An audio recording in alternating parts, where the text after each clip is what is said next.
नमस्कार मित्रों।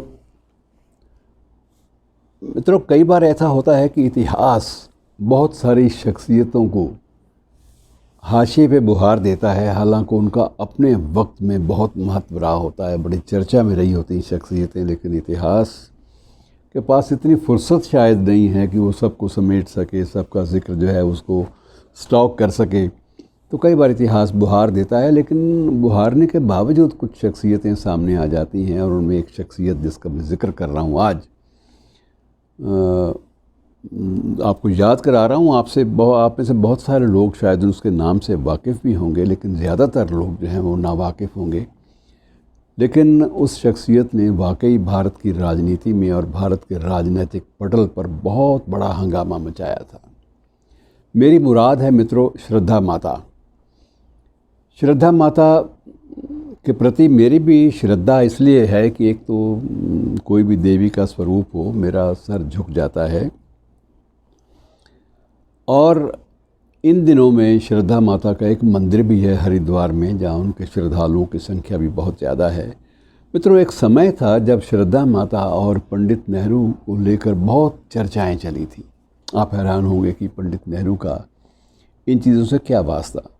और संयोग की बात यह है कि मुझे भी उनके दर्शन करने का सौभाग्य जयपुर के नज़दीक ही एक किला है पुराना सा, उस किले में मुझे भी सौभाग्य मिला था, क्योंकि मैंने उनके बारे में बहुत कुछ सुन रखा था अखबारों में। और मैंने अपने वरिष्ठ पत्रकार मित्र और मेरे पत्रकारिता में मार्गदर्शकों में से एक कपूर चंद कुलिश, उनसे मैंने निवेदन किया था कि मुझे किसी तरह वो मिलाओ तो सही, जिनके बारे में इतनी चर्चा सुनते हैं।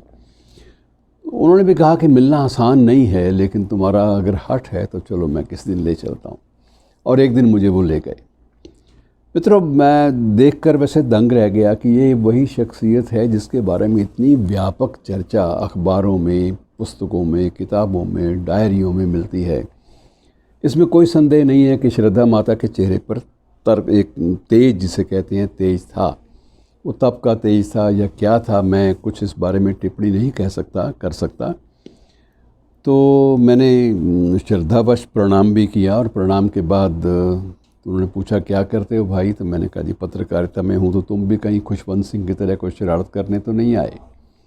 तो मैंने कहा जी मुझे इस बात का कोई इल्म नहीं है, लेकिन मेरी ऐसी कोई मंशा नहीं है, लेकिन मेरी जिज्ञासाएँ हैं जिनको लेकर मैं आया हूँ कि आपके बारे में इतनी चर्चाएँ M.O. मथाई ने भी अपनी किताबों में की, पंडित नेहरू की डायरियों में भी जिक्र आता है, खुशवंत सिंह ने भी आप पे लिखा, बहुत सारे समाचार पत्रों ने बहुत सारी बातें लिखी हैं। मैं उन बातों के बारे में आपसे नहीं पूछना चाहता, मैं आपका सही स्वरूप वास्तविक जानना चाहता हूँ। बताएं तो सही कि आप इतिहास में इतने दिनों तक लगातार चर्चा में रही हैं, समकालीन भारतीय इतिहास में। तो उन्होंने फिर कुछ जानकारियाँ दी जिनके आधार पर मैं आपको बता सकता हूँ। उन्होंने बताया कि मेरा जन्म भाई एक साधारण से परिवार में सुल्तानपुर में उत्तर प्रदेश में हुआ था, एक गांव में ही। और उसके बाद जैसे होता था गांव में कि छोटी उम्र में शादी कर देना, मेरी भी शादी कर दी गई, लेकिन वो शादी 8-10 दिन चली और उसके बाद शादी टूट गई। किस कारण टूटी, अब इस बातों में तुम्हें क्या लेना, इसलिए तुम छोड़ो इस बात को, लेकिन शादी टूट गई। और उसके बाद मैं घर से निकल गई।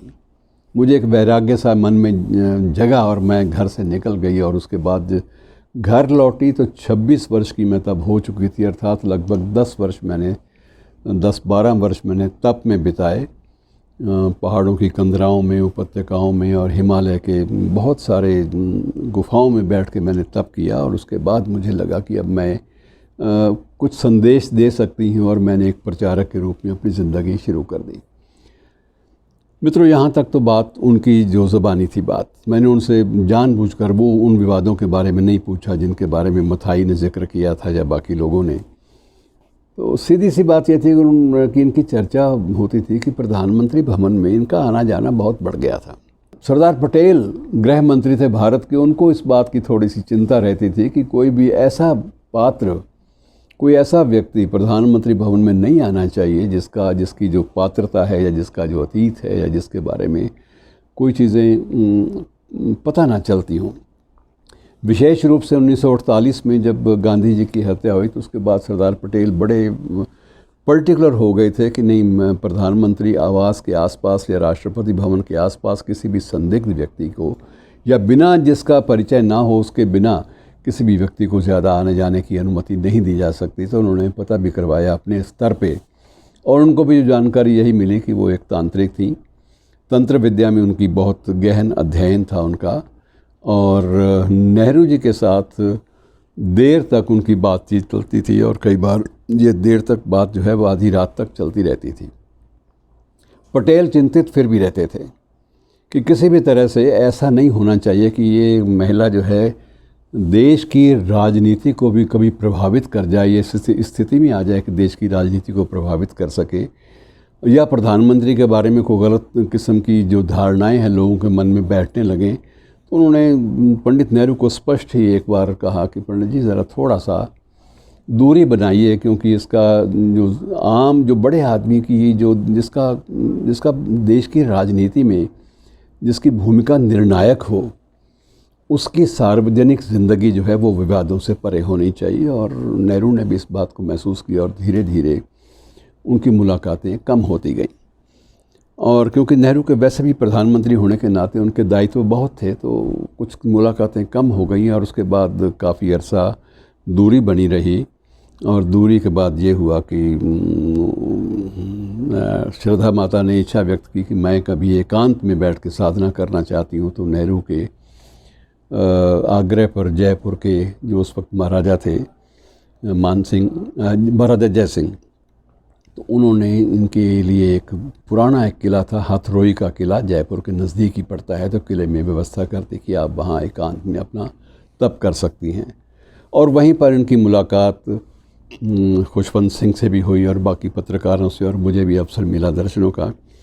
अब मित्रों, शख्सियत क्या थी क्या नहीं थी, लेकिन उस शख्सियत ने एक लंबे अरसे तक 1948 से लेकर आप अंदाज़ा लगाइए कि पंडित नेहरू के निधन तक 1964 तक लगभग इतने वर्षों तक निरंतर चर्चा में बनी रही वो महिला, वो जिनको एक अध्यात्म पुरुष के रूप में अब मान्यता दी जाती है। उनके नाम का मंदिर भी है, उनकी प्रतिमाएं हैं, उनके श्रद्धालुओं की संख्या बहुत ज़्यादा है, और उस मंदिर को भी तंत्र विद्या का एक अच्छा अध्ययन केंद्र के रूप में स्वीकार किया जाता है।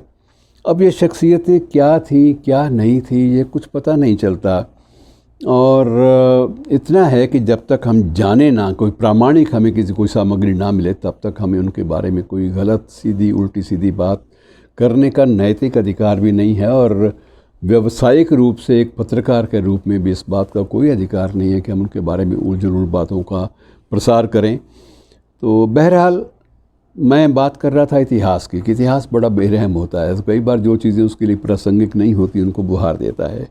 श्रद्धा माता 1964 के बाद भी जीवित रहीं, और लंबे अरसे तक जीवित रहीं। मेरा जहाँ तक मुझे अनुमान है, उनका जो निधन है वो 1987 के आसपास हुआ था, और बाद में उन्होंने किला भी छोड़ दिया था। फिर वो ऋषिकेश से ऊपर पर्वतों में जाके तपस्या भी करती रही, और उसके बाद लौट आई, हरिद्वार में आश्रम बनाया, और वहीं पर वो रहने लगी स्थायी रूप में। प्रवचनों में उनके जान थी, इसमें कोई संदेह नहीं था। जो उनके प्रवचन यद्यपि अब रिकॉर्डेड मुझे नहीं मालूम कि आजकल उपलब्ध हैं या नहीं हैं, लेकिन जो साक्षी हैं, जो गवाह हैं जिन्होंने उनको सुना है, वो कहते हैं कि उस महिला की, उस संत महिला की जो पकड़ थी आध्यात्म के विषयों पर और तंत्र साधना के विषयों पर, वो बहुत मजबूत थी। शुक्रिया दोस्तों।